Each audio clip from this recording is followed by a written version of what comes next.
Hello, good morning, and welcome to this Dawn Busters Taste Challenge. We have two French brandies, and that's what we're going to look at. So we had Bisquit. B is Bisquit. VS, which means it's aged between 2 and 4 years. And lime green bottle. It looks clear, but it's lime green like a Coca-Cola bottle. It's from a company called Bisquit Dobouché. It's just cognac brandy. It's from Cognac, France.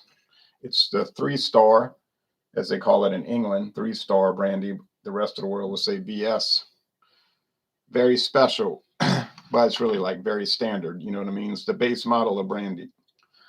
There's no law that you have to give a designation, a class like VS, VSOP, or XO. Some companies do it, some don't.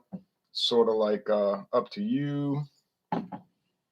This bottle was given to me by my next door neighbor. Thank you, Amy. She bought it at an estate sale, and for $1. And she said, "We're never going to drink it. You could have it." I said, "I'm not trying to take your brandy, your liquor." "Oh no, so this is going to waste. We're not going to drink it." Well, in that case, I took it, and then I realized it was from 1954. See the tag? I said 1954. Wow. And she was wondering, I wonder if it's worth anything. I said, well, you might spend $50 worth of effort to make $40 off of it. So is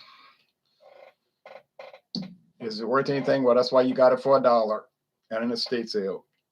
It's worth it to me to drink it. I gave it a high review. My friend David loved it, and it's done killer work in the taste challenges. It's got this indented bottle at the bottom.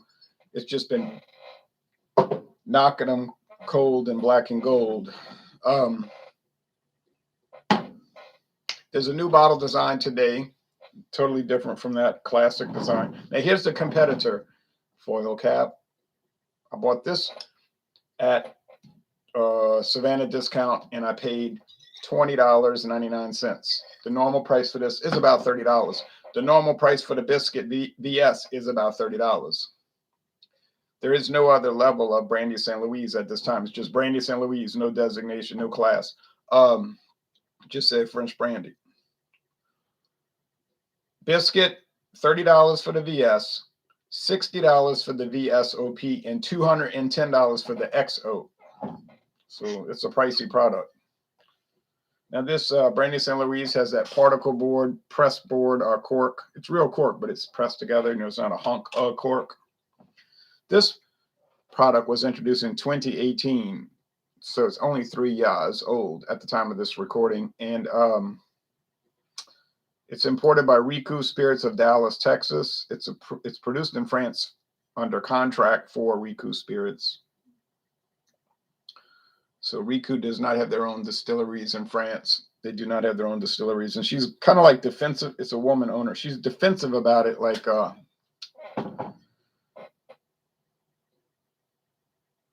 saying, well, that's a common practice to have your liquor in France contract sourced. There's a word for it, a French word. And almost like she's expecting people to criticize, like, why don't you have your own distillery? Just spend a few, 10, 20, $30 million and build one. You know what I mean? So a lot of craft bourbons in the United States are contract distilled. And then some people will automatically be hostile to that. But my attitude is, well, shouldn't it just matter if it tastes good or not? Like, I don't know. People are finicky about things, I guess.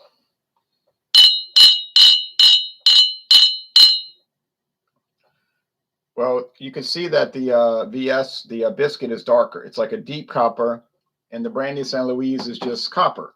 It's not as dark, so I have to keep an eye off of that, not on that, off of that, because I don't want to corrupt the blind taste test. A lot of beers are contract brewed.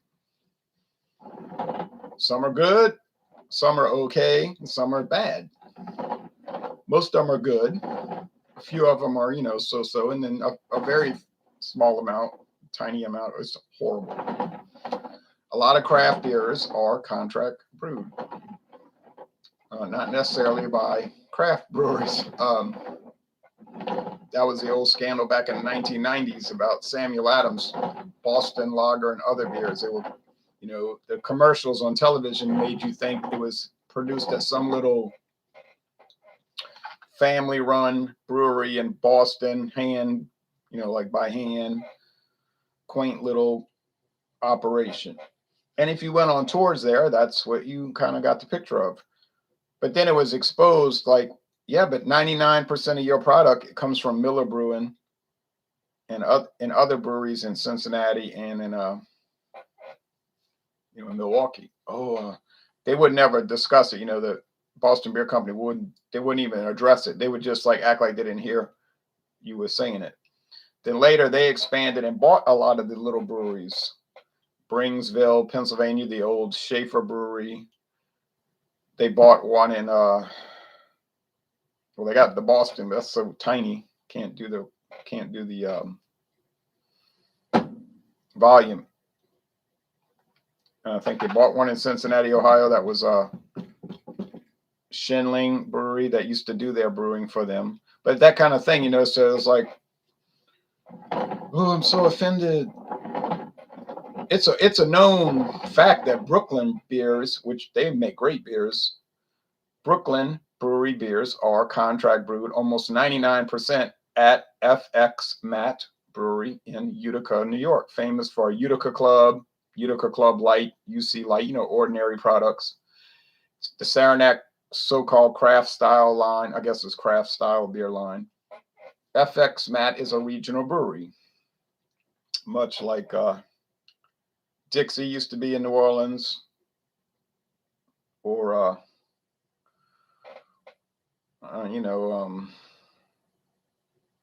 Olympia up there in Washington. That's all gone. But but they've been brewing since 1888. You would get the thought that they probably could make anything they wanted to make, not at a super volume like Anheuser-Busch. When I went on the tour there 5 years ago, they said, this brewery seems big, and it does seem big. It's like a big factory in the middle of town. But the guy said, look, Anheuser-Busch brews in 2 days what we brew in a year. Okay? They said, let's put perspective on it. In 2 days, Anheuser-Busch brews what we brew in an entire year. And I'm sure he meant their own brands, contract brew like Mississippi Mud, that black and tan, which they always brewed for some shadowy company in Mississippi, which is basically an office somewhere, storefront brand. And then they do the Brooklyn beers. So, but see, I don't have a hang up. If it tastes good, I like it. I scored accordingly. Dusty Chug says, hey, Ron, hello to you, DC. All right. Some people had this mad on about Founders 2 years ago because some disgruntled employee was accusing them of all kind of terrible things. And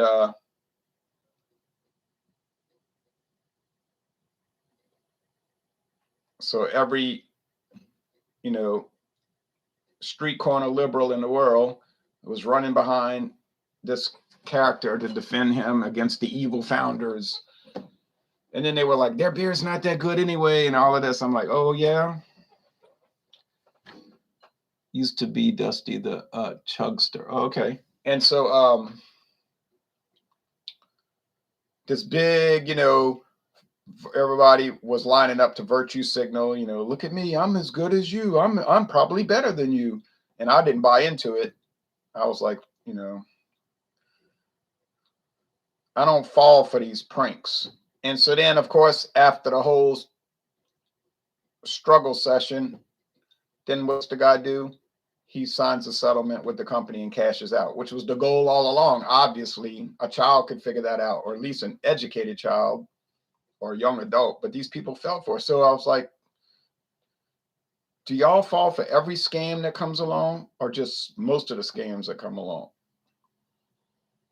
But they didn't want to hear it, They just screaming at me. You're a blank. You're all blank. You're all blank. I say, why? You have a gift for logic. Your only avenue of discourse is to accuse people of things and call them names. You can't actually discuss the topic. Of course, that would take ability, you know. So, but I don't mind because I wasn't going to fall for it. And people like Michael Komaroff, who does beer reviews with me, he didn't fall for it either. But he's not a street corner liberal. He's a liberal, unfortunately. But I'm trying to help him. You know, I'm trying to train him. You know, trying to deprogram him. I'll tell you what, this stuff smells pretty rich and savory. It's almost like, I said this before, and I'll say it again. It's like wood that's been saturated with bourbon. Not bourbon, what you call it? Brandy, cognac, which is sort of like whiskey made from grapes. People ask me, what's the difference between brandy and whiskey? Well, think about it like this. Whiskey is made from grain, cereal grain, and brandy is made from grapes. So think of it as grape whiskey. You say that's a very simplistic way of explaining it. Yeah, but that's the best way to explain things in a simple way. Whiskey made from grapes or grape whiskey. Okay. Now, the aroma here is much more muted. There's aroma, but there isn't much. It's sort of dull in the nose. Now, that's comparative to this. On its own, it might smell nice, but see, once you do these taste challenges, it starts to wreck all your preconceived notions in your ideology. It causes cognitive dissonance. You might say, well, hell, it's been in a bottle since 1954. It's 67 years old. Of course, it's going to get more savory and wood soaked and all. Well, that's not possible, though. How's it going to get more wood soaked if it's been in a glass bottle? Wasn't in a barrel 67 years. It might have been in a barrel only 2 years, maybe 4 at the most. It's VS. If it goes above 4 years, now it's going to be a VSOP. So my thinking is that it's just a high quality product from the get-go. Wouldn't have mattered if I'd have bought it in 1954 or got it this year in August, which is when I got it. Or was it September? Yeah, September, right? Because the hurricane was the 29th, 30th, 31st. Yeah, it was it 2 days after the hurricane? I don't think we were out. Yeah, it was early September, I guess. It doesn't matter. I think it would have tasted the same. Meaning great. Okay, taste time for what that's worth. I'm telling you already, this is the BS from Bisquit. Flower Hour, King Biscuit Flower Hour. Taste. Cheers, wool.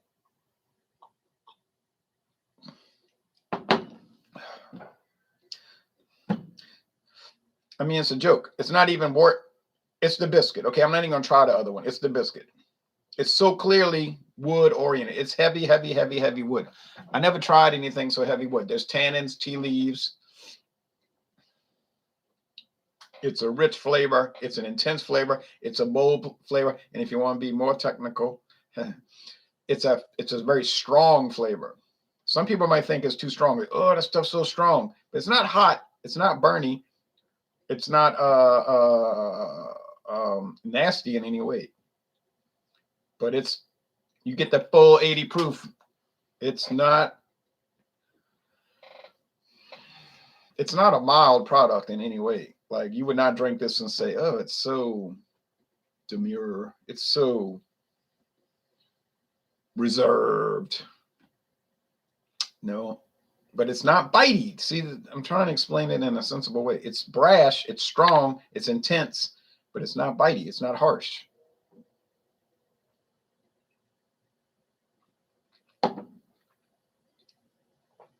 Brandy Sainte Louise. French brandy, but not cognac. Now this one has like your stereotypical French brandy flavors, which is like turned fruit. You say turned fruit, like rotting fruit. Something like that. Grape skin, kind of like figs, dates. some old golden raisins. This is a blend between the youngest brandy in here is 3 years old, and the oldest brandy is 10. So see, this is a blend of VS, VSOP, and XO brandy. If you look at the website, she's talking about, well, I know a lot about bartending, and I talk to bartenders and mixologists all around the country and this and that, and they wanted a better brandy for cocktails. Because supposedly there weren't any good brandies for cocktails. I don't know where that idea came from, but anyway, that's what she said. And they needed better ones for cooking, cuisine, French cuisine, haute cuisine, the big time, high level cuisine, like you get at Gautreau's restaurant in New Orleans, or Galatoire, or something like that, or Antoine's. So she collaborated with these French people, and they produced Brandy Sainte Louise. I like it. It's fine. Assuming you want to drink liquor that tastes like turned fruit. I mean, people are like, yo, yikes. Well, you can't, but don't get too judgmental, because look at the same people might run around to I love scotch. Oh, it's so peaty. Well, that tastes like rotted, a lot of these scotches taste like a compost pile, decaying organic matter. Now, so before you instigate my skating rink, you better trifecta your own botulism, because that's not that different from the turned fruit. Mike says, sorry if I messed up your last live. How'd you mess it up? All right. So Brandy Sainte Louise, it's fine. It's a $30 product. I got it for $21. I'm happy with it. Is it the greatest thing? Nah. Is it popular? Popular. I've never even seen it except for one store in my life, which was Savannah Discount, which is full of the most oddities and curios in the world. I mean, really, like, for true. If you want to find a store that has the most unusual products, liquor brands you never heard of and never wanted to hear about, go to Savannah Discount. It's like a curio shop.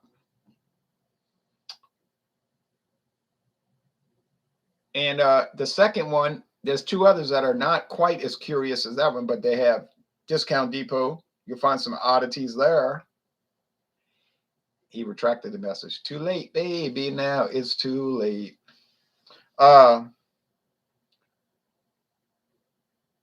Discount Depot has some strange items, and Broadway Liquors on Broadway in New Orleans on the corner of US Highway 90, Claiborne Avenue, South Claiborne Avenue. I'm sorry, North Claiborne Avenue. North Claiborne Avenue. Oh, wait, what am I saying? South Claiborne. I'm so discombobulated. You say it's the brandy, it's the cognac. Yeah, and I just started sipping it. Sorry, South Claiborne. US 90. They have all kind of strange products in there. Like this blended whiskey from Diageo that I've only seen once in my life, and it's there. Some strange name product, which nobody sells. But I'm not buying it because they're charging too much. See, the only problem with Broadway Liquor, they charge too much. The prices are high. I was like, oh, no, I don't buy anything from them. But if you're willing to pay the money, go in there, and they have the strangest things.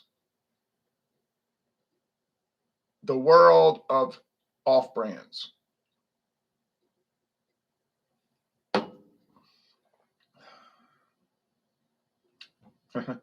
All right, enough's enough. So yeah, now the Liquor Warehouse in Arlington, Texas, on Texas Highway 180, formerly United States Highway 80. Not far from the Texas Rangers ballpark. They have a lot of curious things. They have a lot of strange things in there too. The prices are kind of high, but my friend David was getting aggravated with their prices. So we saved, quote unquote, money by driving all the way across the city to Total Wine and More, and then couldn't find the place because his smartphone, their smartphones aren't so smart. it couldn't locate where the place was. It was like the satellite was showing it. Go here. We went. So there's no Total Wine here. So we called Total Wine up. It's like, where are you located exactly? They couldn't tell because, you know, nobody in the modern world can figure out directions. They're like, we're by the interstate exit. I said, okay, listen to me. I said, an interstate exit is like a cross, right? You got the cross highway or road and the interstate. And there's 4 parts of that. I said, are you on the northwest side, the northeast side of the exit, the southeast side, or the southwest side? That's all you got to tell me. And then I got it. We'll be right there. They had no clue what I was talking about. They didn't know where they were. Turns out they were on the northwest side of the highway exchange. If these people had been in World War II, the United States would have easily lost the war, even with all the material and the money and the firepower, because they can't figure things. You know, you're saying I need a airstrike, and I'm in. Where are you? I'm at Chateau Houblon. Okay, where? I'm on the northwest corner of that chateau. About a quarter kilometer from the, they wouldn't know what you're talking about. You would have to tell them things like, well, they got this mailbox and it's painted like the sun, and there's a red puppy that this little girl's playing with. That's their directions, you know. And that's what the people kept telling me. Well, it's by the Men's Warehouse. I said, by the Men's Warehouse. I said, and where perhaps would that be? They didn't know. So it was a fiasco, and David was screaming and hollering. I said, you need to chill out, you know. And I said, it's not my fault that these people have no sense of direction, and that your smartphone ain't that smart. You know, it's like, why are we doing all this to find some scotch that you don't even need? But anyway,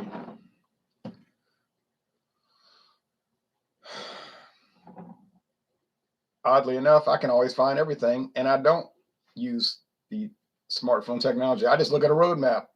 Weird, ain't it? Drove all the way to New Jersey, picked up James P. Madonna, and he was not sure. He was like, well, I'm at the riverbank at the bottom of the cliff. I said, well, what? I said, well, what road do I take? Do I take a right at this road or that? He didn't know. And he was like, well, turn. So I was thinking to myself, man, I could tell somebody exactly how to get here. So I had to rely on like mystery directions, you know, and I missed the turn. I finally made it there, but then they were doing road work, and then the tropical storm hit. I think if I would not have missed the turn, well, they still would have been doing that stinking road work in the middle of the day on New Jersey Highway 501 or whatever it was. So probably wouldn't have mattered. But and who knows, we might have got caught in the flood and had the truck ruined. So maybe it was a blessing that I got delayed. But if I went there again, it would be easy. I'd just go down US Highway 1, or I should say go up Highway 1, take a right at 501, in other words, go east, and it would take me right to his house. So I like to have a good sense of where I am at all times. And I tell my father when he travels with me, he's too old now, but he used to go, I'd say, well, let's say I passed out right now in the car. Where would you go to get to the baseball park? He said, I don't know. I'd be lost. He said, I'm so lost right now. We were in St. Petersburg. He said, I'm so turned around right now. I'm so lost. I don't know where I am. I said, well, how would you get home to Louisiana? He doesn't know. I said, well, I can't drive I can't travel like that. I got to know where I am at all times. But I'll sit there and study maps for days before I go on a road trip. Like when I went to the Bronx and Brooklyn this past July, I was studying those maps for hours and hours. So aside from the traffic, it was easy to get to Michael Komarov's house. I mean, I just needed to know what exit number. They didn't know. They were like, well, get off at this street. but I like firm exit number 209. You know, I like if I have those things, I make it. I never get lost. Is Savannah Discount a franchise? No, it's just one store on Louisiana Highway 45 northbound in Marrero. If you were driving down the highway, you wouldn't even, it's like you wouldn't notice it. It would not even register. You would just think, what is this place? But you wouldn't even say that. You wouldn't even care. You just drive it. The only reason I know about Savannah Discount, the only reason I know about it is because of Sazerac, the big liquor company Sazerac. I called them on the phone. I was looking for James Fox Canadian whiskey, and the man gave me a list of what stores sold it. I called them. They said, yes, we have it. I looked up on the map. I drove there. They had it. If it wouldn't have been for Sazerac and their superb, superior, really, customer service, I'd have never known about it. Well, you know what? I wouldn't have known about Broadway Liquor. Good morning, Ron. I feel like I could never find Bisquit Brandy. Well, I don't think anybody else going to find it either. But it, boy, it's a winner.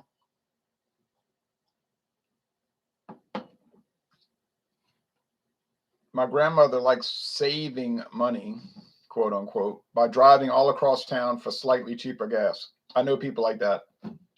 They'll spend $3 to save a quarter. They'll say, wow, that whiskey is $2 cheaper, $1 cheaper way in New Orleans.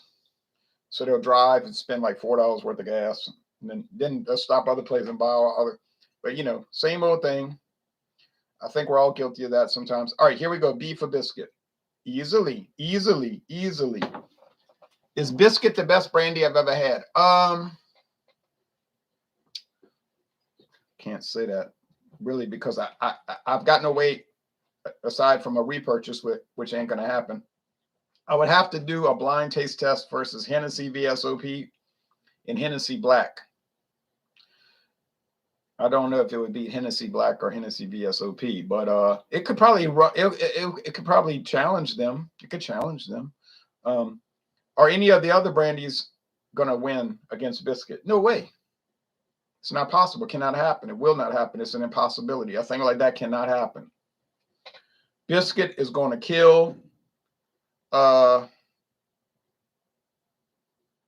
trying to think what the ones are that I have left. The Corbel, that's going to be a joke. Corbel has no chance. No way. It's going to whip up on the, can't remember what, you say, well, you've been drinking the brandy.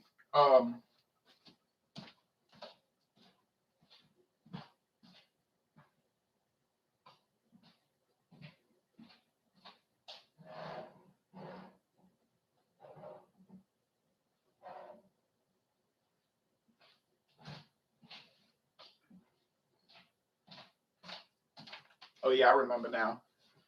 Since I went and looked. That's why I remember, because I looked. Fundador from Spain. I like Fundador. It's a good product from Emperador, old company. Fundador has been on the market since 1874. It'll never win. No way. Corbel, impossible. And that's been around since 1889. And finally,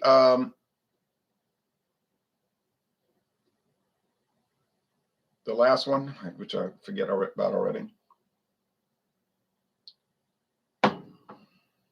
Corbel.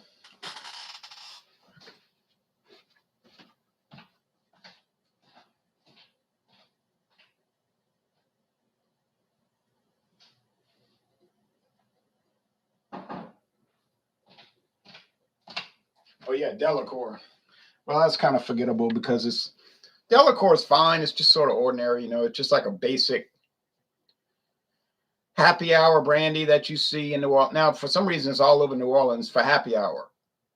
Galatoire's, Hermes Bar, Carousel Bar, etc. They'll say, we have Brandy Alexander for happy hour, and it's like half price. You say, well, they're using Delacour because it's cheap. Well, yeah, but they could have used a lot of other cheap brandies too. So I think Delacour is good because it's cheap, but it's not terrible. It has it's a strange flavor. It's like an improper flavor. In other words, if you drink Delacour, you'd be like, this is not proper. It shouldn't taste like caramel candy and all this. Yeah, I know, but it's fine. I mean, and of course, you know where I bought it. You say, oh, don't say it. Savannah discount, right? Yeah, $11 a liter. All right, that's it. On with the day. So later today, we're gonna do this for Friday because Friday we got Fandango, Friday liqueurs, and I don't have time to be doubling up. So later today we're gonna do the brandy, the biscuit versus the next victim. It's gonna be a victim because he's never gonna lose. Good morning, Ron. I feel like I could never find biscuit brandy. My grandmother. Okay, we read those comments. So thanks everybody. Brandy Sainte Louise, it's fine. I like it. It's worth. Well, it's worth $21. I don't know about 30. 30 is kind of pushing the envelope.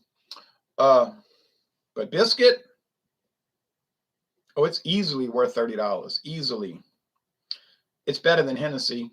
Believe me, if I had a bottle of Hennessy, I ought to go buy a little small bottle. But even the small bottle of Hennessy is overpriced. But Hennessy would never beat biscuit. Never. It wouldn't. There's no way. Forget it. Too bad for you, Hennessy. You would never win. Thanks for watching this video production.